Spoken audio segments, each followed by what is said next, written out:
Welcome to Conversations Live. For more than a decade, we've brought you the best in books, entertainment, celebrity interviews, and current events. When the movers and shakers of the world have something to say to you, they say it to us first. Now celebrating 17 years of broadcasting success, here's your host, Cyrus Webb. And welcome back, everyone, to Conversations Live. I'm your host, Cyrus Webb. Glad you all could join us once again, both for our radio audience in the South and us tuning in online around the world. Thanks to our friends at iHeartRadio. We're glad you all could join us as well. You know, all of us, I think, need a little bit of a break with everything that's going on in the world right now. And if you're looking for a fun film to be able to watch literally on your couch, I have the best one for you. I'm telling you about the film Greatland today. And we're really excited to welcome the writer and director of the film, Dana Ziyasheva, to our program today. We're going to talk to her not only about her journey as a filmmaker, but what it's been like for her to do what she loves and to be able to share that experience with all of you. We also will let you all know how you can be able to watch the film for yourself in the comfort of your own home. Donna, thank you so much for the time today. Really appreciate it. Thank you for having me on your program. Oh, the pleasure is definitely all mine. So right now, Greatland is available for our audience to be able to watch. I was telling you before we went on here, I had a chance to watch it. There are partners at Amazon.com, had a chance to rent it there. What has it been like for you to see the early response to the film? Of course, as every filmmaker, as every creator, I was very anxious about the response. And then it came pouring in as soon as Greatland arrived on Amazon. And it was, I would say, it was very positive, and some people reacted to it rather, negatively, because many people thought that they understood Greatland, but maybe they didn't, and some people just loved it. And I have been receiving requests for interviews, and I've been reviewing also the feedback through Facebook and other platforms, which display the trailer, and the response was very positive. So far, so good. Yeah. Well, I think there's a couple things for me, and I can say this as someone who's seen the film, for our audience out there that are just not finding out about it. I think it is definitely a great mixture of real world and sci-fi in that, of course, all of us know what it's like, especially in 2020, right, Donna, to be able to be dealing with a pandemic. But I think also trying to live life and make the most out of life. I think we see that in the main character, Ulysses, but also, of course, I think in the other characters as well. Was that kind of part of the fun for you, to play with the real and the surreal in this film? Yes, of course, and I worked a lot with the young actor Armand Darbo, who plays Ulysses, at the screenwriting stage. I was asking him, okay, like if you would be a kid who lived in the environment where there are no cell phones, no internet, and like no parents, no school, no government, no nothing basically, and the food is provided to you, and you just find it, in your toy microwave, and you don't have a mother around, your mother is a watch. So basically, how would you react when this is thrown at you? All those crazy statements, you are getting a rabbit for a son, or mother is pressuring you into marrying a birch tree. How would you react?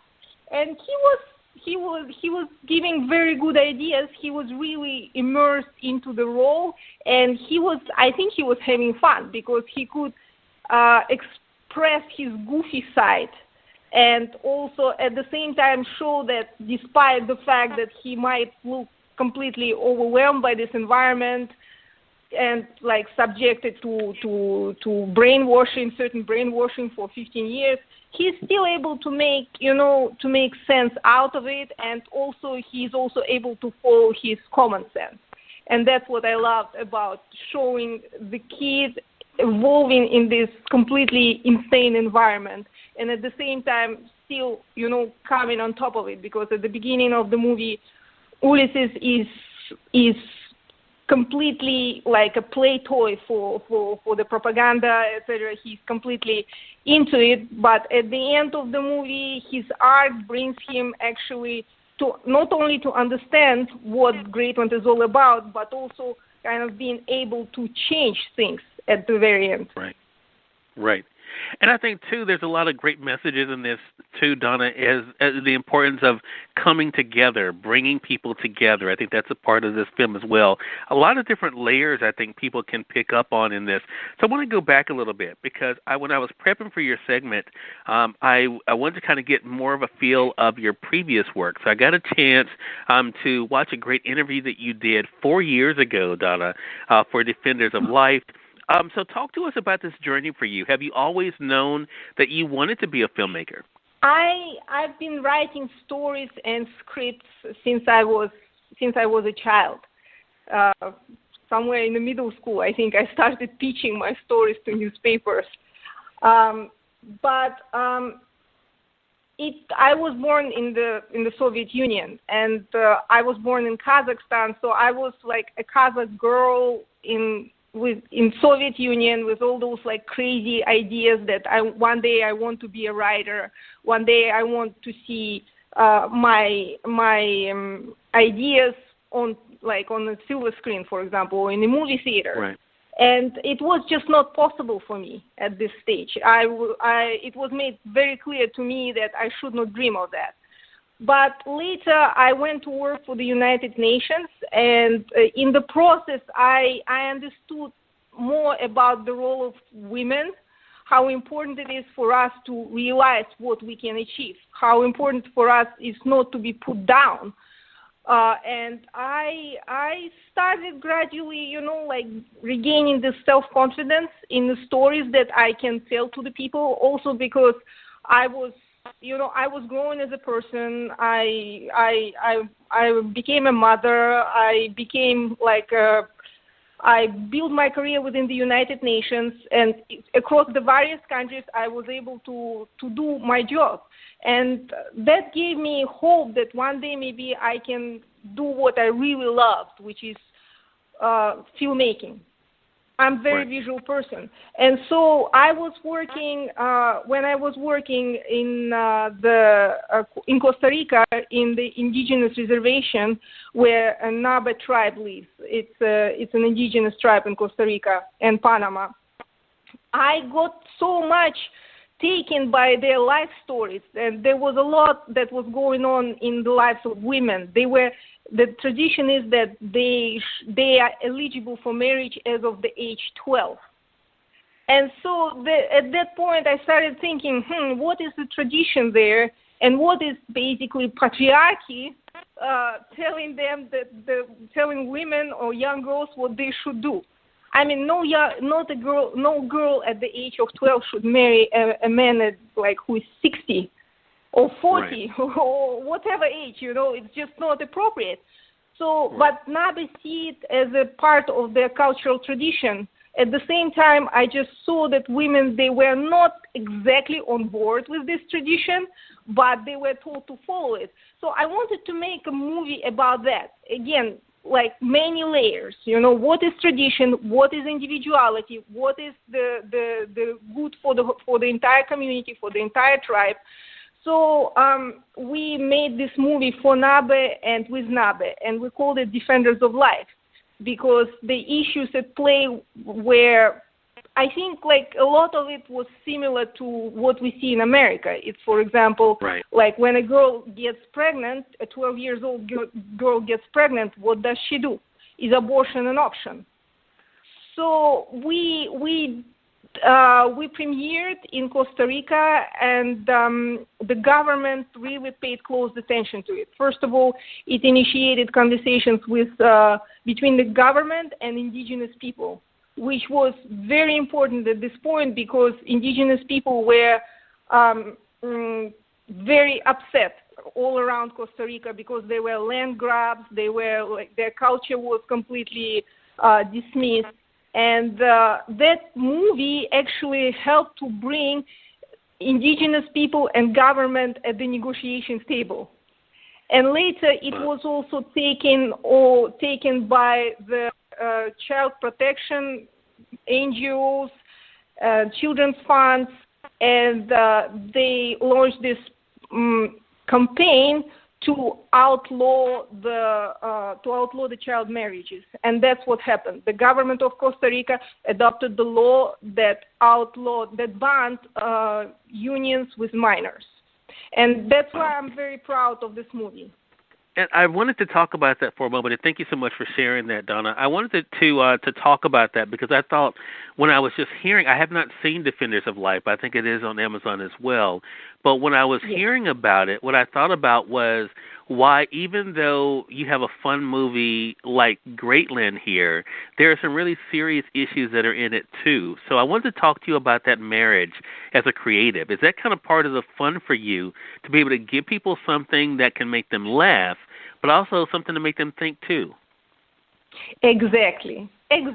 Yeah. I want the movie to be entertaining. I really don't want the audience to just sit and, through the movie being bored and maybe switch off in the middle of it. I want everybody, every segment of the audience to find something in the movie. It's like a layered cake.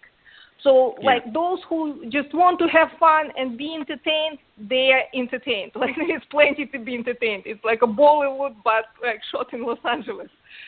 But for those who are really into kind of reflections about the state of the society, who are really into American zeitgeist, and not only in the U.S., but around the world, who are interested in understanding what is going on, because the world is watching, and they are everybody is asking themselves, what's going on in America?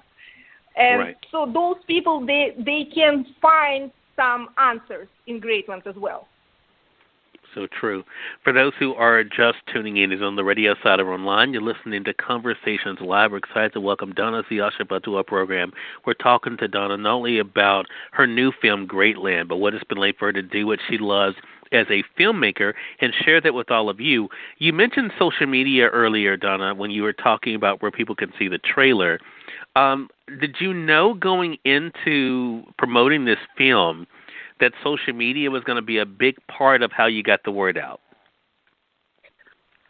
I did not. I did not think that I would have to,